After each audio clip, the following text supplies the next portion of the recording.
morning everyone, it's Lisa here today with you on the Crafty Meraki YouTube channel, and we're going to be doing some foiling today. So I thought I would create a thank you card for you using the Elegance Meraki Shimmer hot foil plate and the coordinating layering stencils.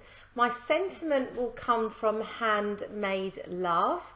And I'm also going to be creating a subtle background for my flower. So I'm going to show you a really cool way of achieving that. I thought I would cover off all of the foiling first. It's much more efficient to do all your foiling in one go if you can. It saves switching your machine on and off all the time. So I'm letting mine heat up while I prepare my first plate for foiling. So I'm using some Nina Solar White 80-pound cardstock for this foiling today. I don't always use this cardstock. I sometimes use the speciality cardstock, but this works well for me, at least with this cardstock. So I've just taped that down and I'm going to flip it all over, press my timer button, add on my plates and wait for that timer button to stop. And once that timer button has stopped flashing, I can remove my platform and run that through my die cutting machine. So just bringing that back to my desk, and I'm going to put my platform back into the machine and that can start heating up ready for the next foil. I'm using matte gold foil for my card today. I love that foil. I also really love champagne. They're my two favourite golds. So just removing the tape that was holding it in place. Going to push that plate off to the side with the tool provided with the glimmer system, and now we're going to remove our foil and see how beautiful that plate has foiled. So really happy with how that's looking. I can see a couple of little flecks on it, so I'm just going to rub those off with my fingers and we're going to foil our next plate. And we're going to go through the same process. So I've got my foil ready and my cardstock ready. I'm just lining up my plate there and I'm going to tape that down.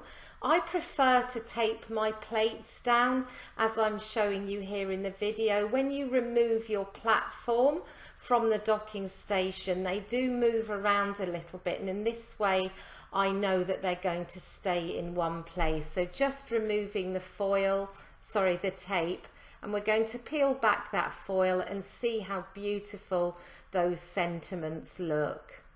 And I'm just using a soft brush here just to get rid of any excess foil I can see on that cardstock, and we're going to move on to our background.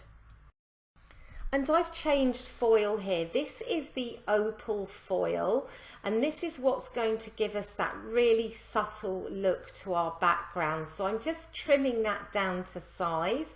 I've got some coloured cardstock ready here. It's a little bit bigger than I need, so I'm going to cut that down. But I wanted to make sure that I'd be able to tape my plate to the foil and the cardstock as I have done previously. This foil is going to give me a sort of tone on tone look for my background. So if you want to add some interest to your card and you don't want a completely in your face background, this is a great foil to use. So just going to flip that over, put it on my platform and heat it up. The timer button has now stopped, so before I remove the platform and run it through my die cutting machine, I'm going to add a shim of paper. Just want to make sure I add a little bit more pressure into the system to make sure that I get a good impression for my background. I don't always add a shim. You really have to play around often with foiling to see what's going to work. It can really vary whether you need a shim depending on the foil, the plate, the cardstock, all sorts of things. But here is a close-up of what the background looks like, and you can really see that subtle detail. I love how it almost looks like you've dry embossed, but it has a little bit of shimmer as well. Before we move on to our stenciling, I just wanted to cut out that sheet of sentiments that I did a few moments ago. So I'm just putting the coordinating die down and taping that down, and I realise I've actually covered part of the foiled sentiments, so I removed the tape just to make sure that when I pop those die cuts out, I don't remove some of the foil that has got stuck to the tape. So that's never happened to me before, but I know it can happen, so it's always best to tape to make sure that any tape you use doesn't actually cover any of your foiling. And I'm just going to pop those into a little bag of sentiments that I keep ready to use. And we're going to start on the stenciling. So I'm just taking a misty sticky mat and removing the protective cover from that. So I'm going to place my foiled panel down onto the sticky mat. That's just going to hold it in place and keep it from moving around when I do the stenciling. I do still tape my stencil down each time, but it's a really handy sticky mat to use if you want to keep everything nice and secure. So just taking out the layering stencils. These are the Elegance Meraki Motifs. There are 5 of them, and we're going to use all 5 on our card today. Taking the first stencil and lining that up, so you can see it's at an angle to my cardstock, so I kind of know that all the other stencils will be situated in that sort of position, so that really helps me to line those up. I will tape this down as well, although the sticky mat does partly hold it in place. Obviously there's not so much of the stencil that is on the mat, so I tape it just to be sure it's not going to move around. And I'm going to move in with the first of my 3 aquas for the flowers. My lightest layer is Dewdrops from All to New, and I am speeding up the blending of the stencils as it's such a simple process that you'll have seen many times before. So just switching out the stencil and lining up the second stencil, and I'm going to go in with my next colour, which is Aqualicious. And although it looks like I'm going really fast here, I do try to make sure that I have an even sort of saturation on each of my layers. And don't forget too, you've got those tiny little cutout areas. I sometimes miss them, but make sure that you cover off every little bit of that stencil, as it really does help bring that image to life. So we're going to move on to the third stencil now. And this is my darkest of my 3 aquas. This is Teal Cave. So again, I'm just going to whiz through that and just make sure that I get a really even blend and I cover off every little bit of that stencil. And I do go over this a couple of times just to make sure that I'm happy with how deep that colour is.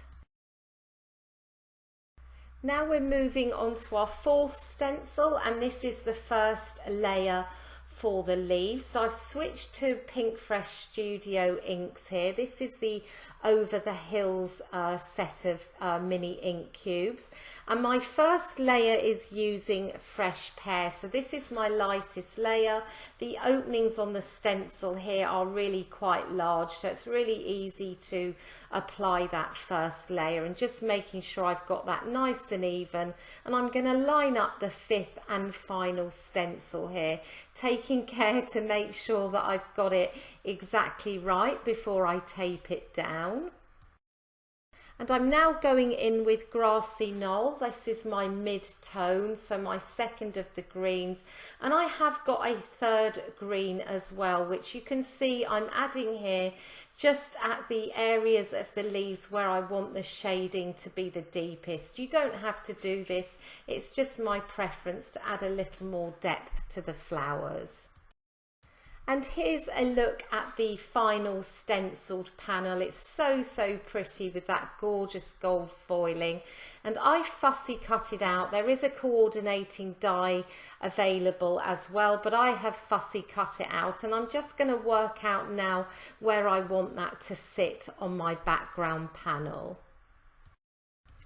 And I'm just taking a little bit of time moving it around here to make sure that I'm happy with where it's going to be situated, and I settle with it being sort of coming down from the top right, but really this is a large flower. You could really put it anywhere on your panel and it's going to look great wherever it sits, and you could even cut it in half if you could bear to do that and use it on 2 panels. So just adhering that down, and I'm going to trim off the excess from the edge of my background panel. And I have cut the background panel down a little bit before I added the flower onto that. So that's going to mat really nicely onto my A2 top folding base cards. So just popping some glue onto the back and adhering that down and just wiggling it around a little bit to make sure the border is even. I've put some foam tape on the back of my sentiment, and I'm just going to work out now where I want that to go. I'm always in need of thank you cards, so I thought that I would use the thank you sentiment, but you have lots to choose from.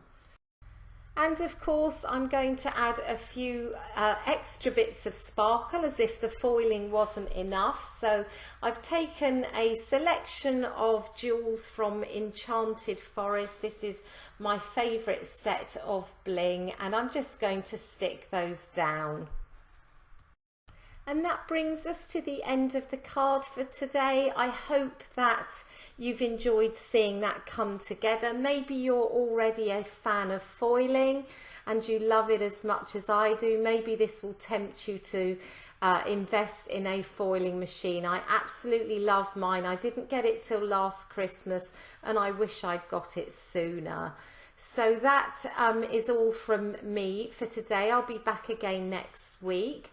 Don't forget to give this a thumbs up and subscribe if you'd like to see more. But in the meantime, I hope you have a wonderful day.